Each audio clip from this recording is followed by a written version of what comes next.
Native American art is synonymous with Santa Fe, and thousands of artists and tourists are starting to arrive in New Mexico for the annual event nicknamed Indian Market. The Southwestern Association for Indian Arts sponsors the nation's premier event, and it goes well beyond visual arts. ICT Shirley Snavy spoke with Andrea Hanley, the chief curator of the Wheelwright Museum of the American Indian. Indian Market has been ongoing since 1922 and has been drawing visitors to New Mexico's Santa Fe every August to see and buy work, including sculptures and paintings and jewelry and beadwork from Indigenous artists representing more than 200 plus federally recognized tribes. So the Indian Market oversees juried competitions. It offers big prizes to the best of Native American art annually. And they have really largely attended events like the SWIA Gala. It also engages people through their new SWIA fashion show, which is very, very exciting. And we here at the Wheelwright are so pleased to see that Indian Market is thriving. And artists and the staff at SWIA are more innovative, focused, self-reliant, and nimble more than ever. And we're excited to see new and familiar visitors to Santa Fe, to see new artworks, friends, family, community, and to share camaraderie and conversations. And if you haven't been to Santa Fe, the experience of a lifetime here at Indian Market. The main Indian Market takes place on the plaza, but the whole region has something to offer. The Wheelwright is located on Museum Hill and showcases a number of artists and special events. Hanley describes one of the featured exhibits.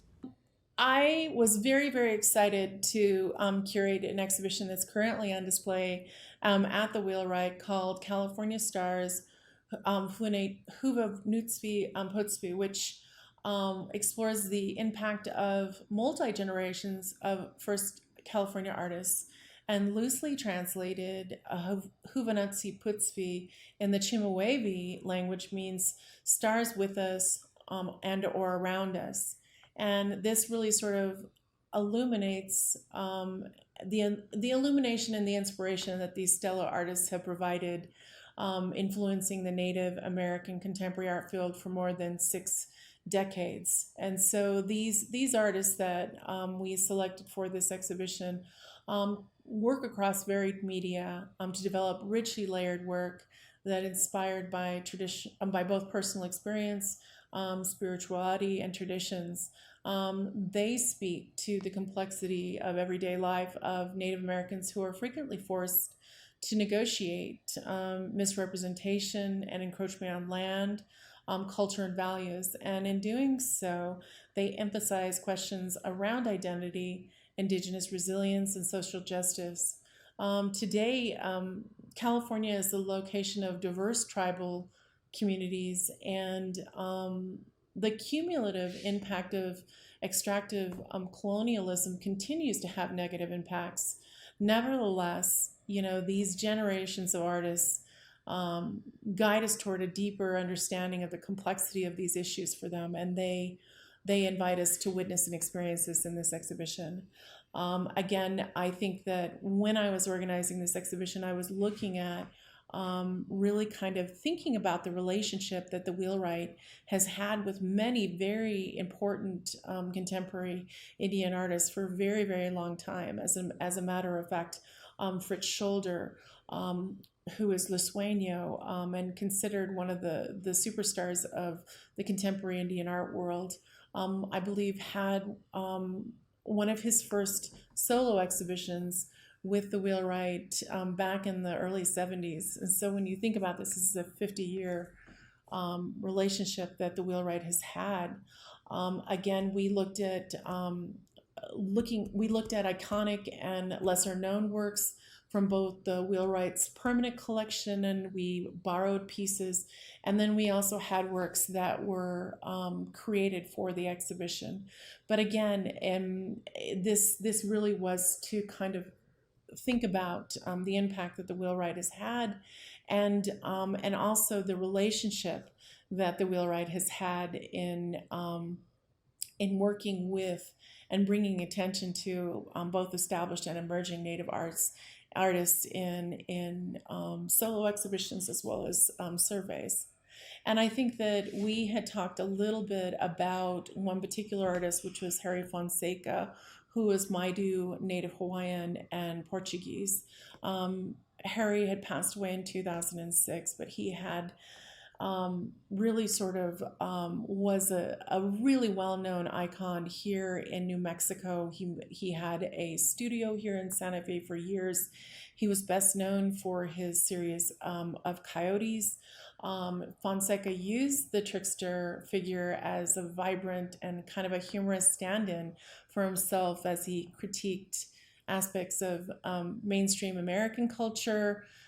He challenged Native American stereotypes, and he also addressed issues around sexual identity. He also brought together influences ranging from Maidu tradition, basketry, mythology to graffiti. He also was very involved later on, early in his career, with the resurgence of Maidu dance in traditional ways. And later in his career, by around the 1990s, he shifted his focus to questions around self-determination and historic genocide of First Californians. A really, really important person in the Native American fine art field. Someone who the wheelwright had a really beautiful relationship. After he passed in 2006, his estate gave us numerous pieces from his studio, and again we continued to use those pieces and loan those pieces to numerous institutions, as well as having them on display right now. In Lincoln, Nebraska, Shirley Snavy, ICT News. Several of our colleagues from ICT will be at Indian Market on the Plaza in Santa Fe, so stop by and meet our team if you get the chance.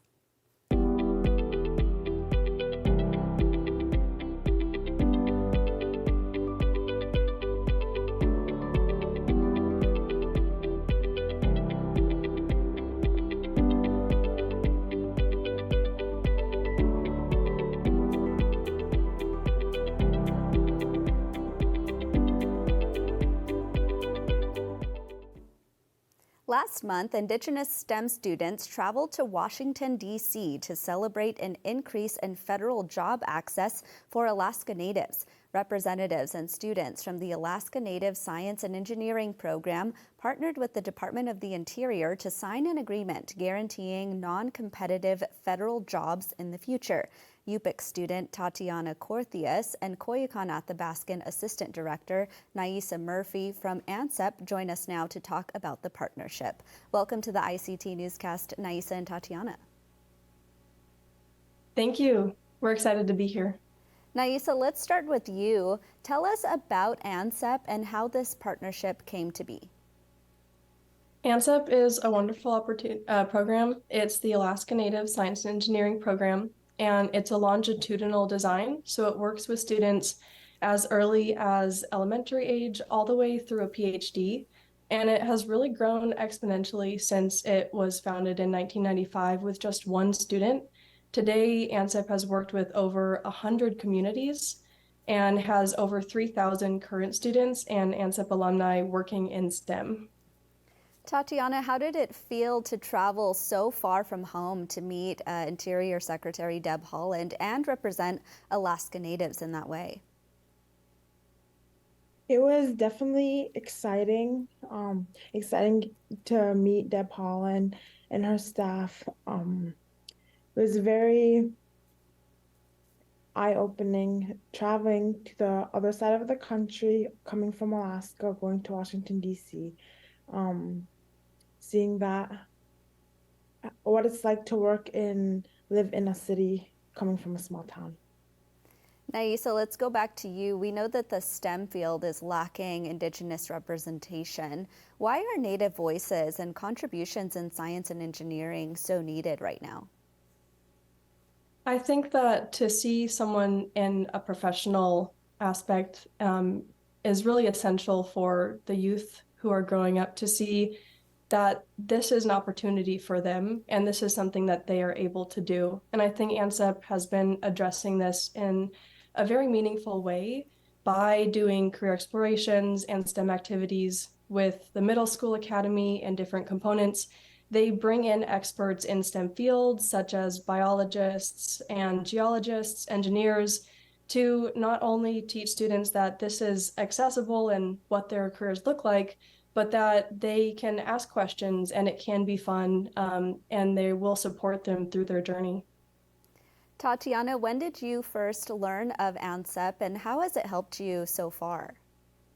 So I've been with the ANSEP program for 11 years now. I learned about ANSEP in 5th grade, and I remember being so excited going into 6th grade to start the ANSEP program. So I've been with them since middle school, then throughout high school, and now I'm currently an undergraduate student. ANSEP has definitely supported me through my academics, helped provide different internships, including in the professional setting, but also in the field. They've also helped me network, make connections out there in the work environment. Tatiana, tell us what you plan to study and what your ultimate hopes are with your career. So I am currently a University of Alaska Anchorage studying natural sciences with a concentration in environmental science. Um, Once I graduate, I plan on working here in Alaska with one of ANSEP's partner organizations. And I'd actually love to learn, Tatiana, as you speak to your peers who are also Alaska Native, what do they tell you the importance of ANSEP is in their own lives and careers? I feel like within the ANSEP community, we're very connected. We work together both in school, but we also help each other just in life in general. So I feel like it's a supportive community. So making those connections has been very helpful. Naisa, I want to go back to you. Can you explain in more details the requirements of this agreement that was signed? I read that there was a direct hire authority clause that was included, but what exactly does that mean? So the direct hire authority means that ANSEP students can be hired by the University of Alaska so that they can intern every summer. Every university success student is required to complete a summer internship as part of the ANSEP program. And so having this partnership and the direct hire authority gives them not only an internship opportunity, but even a professional opportunity for when they graduate. However, these professional opportunities require a certain number of working hours, and that can be a barrier for students applying.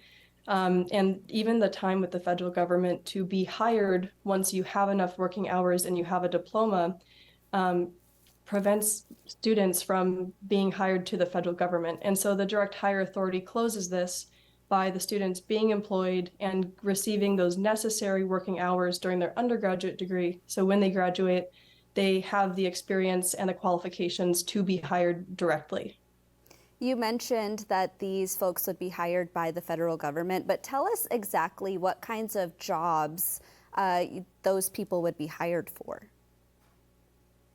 I think that the field is so expansive, it's hard to just name one or two. But I think what stands out to me the most is the number of bureaus that DOI represents. And so this opportunity is not just one thing with DOI, but it is the Bureau of Land Management, it is the National Park Service, it is USGS, BSEE, BOEM, all of these organizations that are fundamental to each and every state and really gives us the opportunity to connect with our own states and to actively work for the land and with the communities. Well, Naisa and Tatiana, we thank you so much for your time today. Thank you for having us.